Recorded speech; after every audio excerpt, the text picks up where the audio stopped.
नमस्कार मेरे प्यारे सभी साथियों का। मेरा नाम मनीष यदवंशी। आप सभी का स्वागत है अपने परिवार या मोबाइल टेक्निकल क्लासेस के यूट्यूब चैनल पर। तो कैसे हैं आप सभी प्यारे बच्चों? उम्मीद करता हूं आप सब स्वस्थ एंड मस्त होंगे और अपनी पढ़ाई लिखाई आराम से कर रहे होंगे।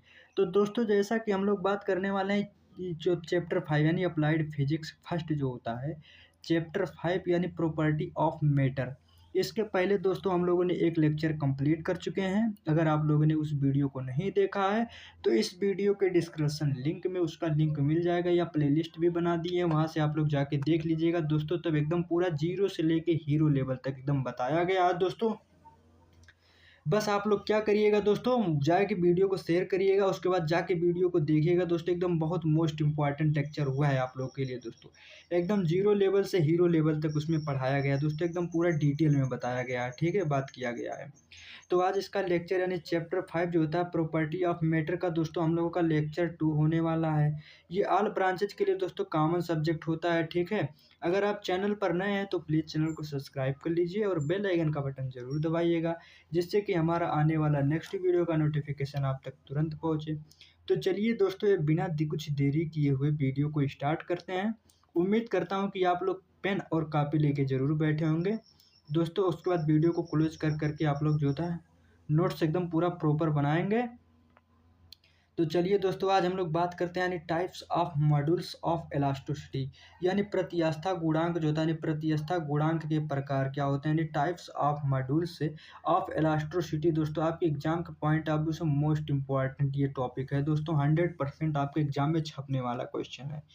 उसके बाद हम लोग बात करेंगे आज की प्रत्यास्था जो होता है, प्रत्यास्था गुणांक के प्रकार कौन कौन से होते हैं, टाइप्स ऑफ दोस्तों मॉडल्स ऑफ इलास्टिसिटी। तो सबसे पहले हम लोग बात करेंगे दोस्तों, फर्स्ट जो हम लोग बात करेंगे इसके टाइप्स फर्स्ट, यानी यंग गुणांक, यानी यंग का गुणांक, यानी यंग मॉडुलस क्या होता है दोस्तों। यंग मॉडुलस को दोस्तों वाई से, या हम लोग दोस्तों इसे वाई या लेमडा से जो होता है इसको हम तो डिनोट करते हैं, ठीक है, लेमडा से, ठीक है। यंग मापांक जो होता है, यंग मापांक को दोस्तों यानी यंग गुणांक जो होता है हम लोग इसे लेमडा से जो होता है डिनोट करते हैं, ठीक है। यानी ये क्या होता है दोस्तों, प्रत्यास्था जो होता है, प्रत्यास्था सीमा के भीतर किसी वस्तु पर अनुदैर्ध्य यानी लॉन्गिट्यूडनल जो होता है प्रतिबल, यानी अनुदैर्ध्य प्रतिबल तथा अनुदैर्ध्य विकृति के अनुपात को ही दोस्तों यंग मॉडुलस कहते हैं, ठीक है। यानी यंग मॉडुलस क्या होता है दोस्तों, यंग मॉडुलस जो होता है दोस्तों, ये जो होता है इसे लेमडा से डिनोट करते हैं, यानी यंग मॉडुलस यानी जो होता है लॉन्गिट्यूडनल स्ट्रेस, यानी अनुदैर्ध्य प्रतिबल जो होता है, अनुदैर्ध्य प्रतिबल डिवाइड बाई लॉन्गिट्यूडनल स्ट्रेस, यानी अनुदैर्ध्य विकृति के जो होता है अनुपात के जो होता है, यानी अनुदैर्ध्य प्रतिबल और अनुदैर्ध्य विकृति के अनुपात को ही दोस्तों यंग मापांक कहते हैं, ठीक है, यानी यंग मॉडुलस कहते हैं। इसे लेमडा बराबर जो होता है दोस्तों सिग्मा अपान ई होता है, ठीक है। उम्मीद करता हूँ इतना आप लोग को समझ में आ गया होगा कि दोस्तों यंग मापांक क्या होता है, यानी यंग मॉडुलस जो होता है दोस्तों, यानी प्रत्यास्था सीमा के भीतर किसी वस्तु पर जो होता है लगे अनुदैर्ध्य प्रतिबल तथा अनुदैर्ध्य विकृति के अनुपात को यंग का मापांक कहते हैं, ठीक है। इसका इंग्लिश में डिफिनेशन देख लेते हैं। The ratio of longitudinal stress and जो था longitudinal strain applied to any object within the elastic जो था within elastic limit is called Young modulus, ठीक है। यानी यंग मॉडुलस क्या होता है दोस्तों, यानी लॉन्गिट्यूडनल स्ट्रेस अपॉन जो होता है लॉन्गिट्यूडनल स्ट्रेन के अनुपात को ही दोस्तों अनुदैर्ध्य यंग मॉडुलस कहलाता है। यानी लेमडा बराबर जो होता है लेमडा बराबर सिग्मा अपॉन स्मॉल ई होता है, ठीक है। इसका जो होता है फार्मूला आप लोग जरूर नोट करिएगा दोस्तों। उम्मीद करता हूँ इतना आप लोग को समझ में आ गया होगा दोस्तों। चलिए आगे बढ़ते हैं। आगे बात करते हैं सेकंड टाइप जो होता है हम लोग का, यानी जो होता है दृढ़ गुणांक, यानी मॉडुलस ऑफ रिजिडिटी क्या होता है दोस्तों। इसे जो होता है कैपिटल जी या इसे जो होता है सी से डिनोट करते हैं, ठीक है। ये भी मोस्ट इंपॉर्टेंट है आपके एग्जाम के पॉइंट ऑफ व्यू से दोस्तों। यानी जो होता है दृढ़ता जो होता है, यानी जो होता है दृढ़ गुणांक क्या होता है, यानी मॉडुलस ऑफ रिजिडिटी क्या होता है। तो जो था दृढ़ता गुणांक क्या होता है, यानी प्रत्यास्था सीमा जो होता है, प्रत्यास्था सीमा में वस्तु पर लगाए गए जो होता है लगे स्पर्श रेखीय प्रतिबल और आरूपण प्रतिबल के अनुपात को ही जो होता है वस्तु का दृढ़ गुणांक कहते हैं, ठीक है। यानी दृढ़ गुणांक क्या होता है दोस्तों, प्रत्यास्था सीमा पर लगाए स्पर्श रेखीय प्रतिबल तथा आरूपण विकृति के अनुपात को ही जो होता है विकृति जो होता है विकृति के अनुपात को वस्तु का दृढ़ता गुणांक कहते हैं, ठीक है। उसी को हम लोग जो होता है मॉडुलस ऑफ रिजिडिटी कहते हैं, ठीक है।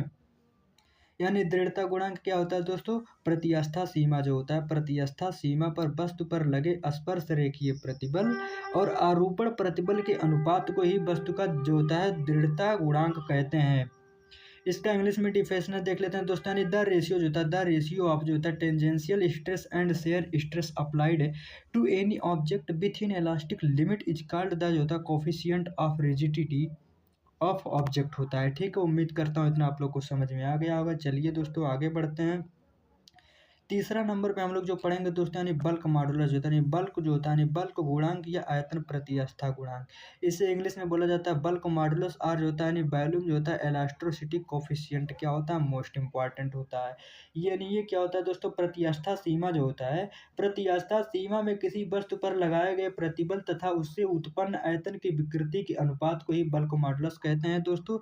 इसे क्या होता है, के जो होता है प्रोपोर्शनल टू पी जो होता है डिवाइड बाई ईवी होता है। ठीक है, ये फार्मूला आप लोग जरूर नोट करिएगा कि बल्क मॉडुलस क्या होता है। बल्क मॉडुलस जो होता है प्रतिस्थापन सीमा, प्रतिस्थापन सीमा में किसी वस्तु पर लगे जो होता है दाब प्रतिबल तथा उत्पन्न आयतन विकृति के अनुपात को ही बल्क मॉडुलस या जो होता है आयतन प्रतिस्थापन गुणांक कहते हैं। ठीक है, इसको जो होता है के इक्वल टू जो होता है दोस्तों पी अपान जो होता है ईवी होता है। ठीक है, यानी इंग्लिश में इसका डेफिनेशन देख लेते हैं, the ratio of pressure, the ratio जो होता है the ratio of pressure of stress applied on object within the elastic limit and the volumetric strain produce is called the जो होता है bulk modulus of volumetric elasticity coefficient कहलाता है। ठीक है, उम्मीद करता हूँ इतना आप लोग को समझ में आ गया होगा। चलिए दोस्तों अब आगे बढ़ते हैं। आगे हम लोग बात करते हैं कि रबड़ जो होता है, यानी रबर की जो होता है अपेक्षा स्टील अधिक प्रतिस्थापन होता है, यानी steel steel is more elastic than rubber. यानी रबड़ जो होता है दोस्तों, रबड़ की अपेक्षा स्टील अधिक प्रतिस्थापन होता है। इसके बारे में हम लोग बात करेंगे। तो स्टील जो होता है, स्टील रबर से अधिक लचीला यानी इलास्टिक होता है, क्योंकि खींचने या दबाने के बाद ये अपनी मूल अवस्था में जल्दी और जो होता है बेहतर तरीके से लपेट जो होता है लेट आते हैं। ठीक है, और रबड़ जो होता है, रबड़ बहुत अधिक खींचा जा सकता है, लेकिन यह पूरी तरह से जो होता है अपनी पुरानी अवस्था में नहीं लौटता है। ठीक है, यानी लचीलापन जो होता है, इसमें लचीलापन का मतलब होता है किसी चीज का दबाव सहन और फिर से अपनी पुरानी स्थिति में लौटने की क्षमता, जो कि स्टील में अधिक होती है, क्योंकि इसके कारण जो होता है इसके आसपास जो होता है हम मजबूती से जुड़े होते हैं। ठीक है, यानी हम लोग बात करते हैं रबड़ या स्टील क्या होता है। तो दोस्तों रबड़ जो होता है, यानी स्टील जो होता है, स्टील रबड़ से जो होता है अधिक लचीला यानी इलास्टिक होता है, क्योंकि खींचने के बाद जो होता है, यानी खींचने या दबाने के बाद ये अपनी मूल अवस्था में जल्दी जो होता है और बेहतर तरीके से लौट आता है। ठीक है, और रबड़ जो होता है बहुत अधिक खींचा जा सकता है, लेकिन ये पूरी तरीके से जो होता है अपनी पुरानी अवस्था में नहीं लौटता है। ठीक है, अगला पॉइंट देखेंगे, यानी लचीलापन जो होता है, लचीलापन का मतलब होता है किसी चीज का दबाव या सहने का जो होता है सहन और फिर अपनी पुरानी स्थिति में जो होता है लौटने की क्षमता को, जो स्टील में अधिक होती है, क्योंकि इसके कण जो होता है पास में मौजूद मजबूती से जुड़े रहते हैं। ठीक है, उम्मीद करता हूँ इतना आप लोग को समझ में आ गया होगा। यानी स्टील इज मोर इलास्टिक जो होता है elastic than rubber, because it जो होता है रिटर्न इट इज जो होता है ओरिजिनल शेप मोर इजली जो होता है इजली आफ्टर विंग स्ट्रक्चर जो होता है एटमॉक्स जो होता है एटमॉक्स रबर एंड कैन भी जो होता है स्ट्रेस एट लोट इज जो होता है डिसेंट जो होता है रिटर्न इट इज जो ओरिजिनल शेप इन जो होता है प्रॉपर्टी जो होता है एज स्टील डज होता है। ठीक है, उम्मीद करता हूँ इतना आप लोग को समझ में आ गया होगा। चलिए दोस्तों अब आगे बात करते हैं मोस्ट इंपॉर्टेंट टॉपिक है, यानी प्रेशर क्या होता है दोस्तों। प्रेशर को हम लोग पी से डिनोट करते हैं। ठीक है, कैपिटल पी से। प्रेशर क्या होता है दोस्तों, प्रेशर मोस्ट इंपॉर्टेंट होता है आपके एग्जाम के पॉइंट ऑफ व्यू से। हम लोग बात करते हैं प्रेशर क्या होता है। तो प्रेशर जो होता है दोस्तों, प्रेशर जो होता है लिक्विड जो होता है लिक्विड द्वारा जो होता है किसी सतह क्षेत्र पर जो होता है यानी यूनिट एरिया पर लगाने वाले जो लगने वाले बल को ही जो होता है दाब तीव्रता या दाब कहते हैं। ठीक है, यानी प्रेशर क्या होता है, प्रेशर का जो यूनिट होता है दोस्तों पी बराबर जो होता है यानी फोर्स अपॉन एरिया यानी जो होता है इसका यूनिट जो होता है न्यूटन मीटर स्क्वायर होता है। इसका मात्रक जो होता है न्यूटन मीटर स्क्वायर होता है। इसका बीमीय सूत्र जो होता है यानी एम एल टी के पावर -1 और टी की घात -2 होता है। ठीक है, यानी प्रेशर जो होता है, प्रेशर का जो फार्मूला होता है फोर्स अपॉन एरिया होता है। इसका मात्रक न्यूटन मीटर स्क्वायर होता है और इसका बीमीय सूत्र जो होता है एम एल के पावर 1 और टी के पावर -2 होता है। ठीक है, इसका डेफिनेशन देख लेते हैं। प्रेशर का क्या होता है यानी तरल जो होता है, तरल या लिक्विड द्वारा किसी सतह इकाई क्षेत्रफल यानी यूनिट एरिया पर लगाने वाले बल को ही जो होता है, बल को ही जो होता है दाब तीव्रता या जो होता है दाब कहते हैं। यानी इंग्लिश में डेफिनेशन देख लेते हैं। द फोर्स अप्लाइड बाय जो होता है fluid on the unit area is surface जो होता है यानी area of a surface is called pressure जो होता है इंटरसिटी होता है। ठीक है, और जो होता है दोस्तों इसे जो होता है पी द्वारा प्रदर्शित यानी इसे जो होता है कैपिटल पी से द्वारा प्रदर्शित करते हैं। यदि किसी सतह के ए क्षेत्रफल जो होता है यानी यदि किसी सतह के ए क्षेत्रफल पर संपूर्ण दाब यानी टोटल प्रेशर जो होता है इसे यफ कहलाता है। ठीक है, टोटल प्रेशर यफ होता है। ठीक है, उम्मीद करता हूँ इतना आप लोग को समझ में आ गया होगा दोस्तों। चलिए आगे बढ़ते हैं। आगे बात करते हैं यानी दाब जो होता है, दाब की जो होता है यानी दाब जो होता है दोस्तों, आगे हम लोग बात करते हैं यानी दाब को अंदर जो होता है दाब तथा गहराई के मध्य संबंध क्या होता है, relation between pressure and depth inside liquid होता है। यानी द्रव्य के अंदर जो होता है यानी द्रव्य के अंदर किसी बिंदु पर जो होता है दाब उस बिंदु पर जो होता है ऊपर द्रव्य के भार के कारण होगा, उसी को हम लोग जो होता है उसका रिलेशन कहते हैं। द्रव्य जो होता है, द्रव्य के अंदर किसी बिंदु पर दाब उस बिंदु के ऊपर द्रव्य के भार के कारण होगा। यानी द प्रेशर जो होता है the pressure at any point with in A fluid will भी जो होता है ड्यू टू द जो होता है वेट ऑफ जो होता है लिक्विड एबव टू द जो होता है पॉइंट होता है। यानी किसी सीधे बेलन जो होता है